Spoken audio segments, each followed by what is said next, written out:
الكبير العظيم الف مليون مبروك، ولكن عايز اقول لك المكسب صعب، مكسب تقيل قوي، مكسب تحس ايه ده، مفيش روح، مفيش.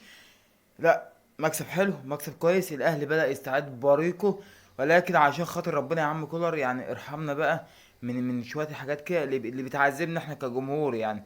بتعذبنا احنا كجمهور. امام عاشور المفروض ما يطلعش من الملعب تاني اصلا. امام عاشور هو يعني عايز اقول لك ايه، هو الترمومتر بتاع الملعب.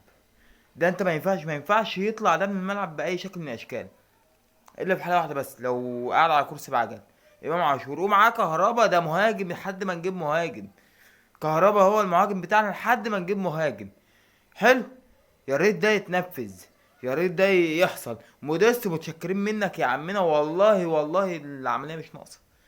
مش قصه صبر بقى ولا مش صبر، ما انت بقى هتصبر ايه وقاعد معاك موسم واحد؟ يعني هتصبر عليه في ايه؟ هو قاعد معاك موسم واحد.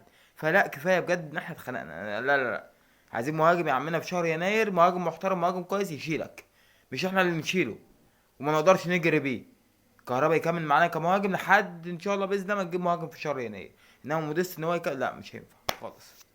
باي باي.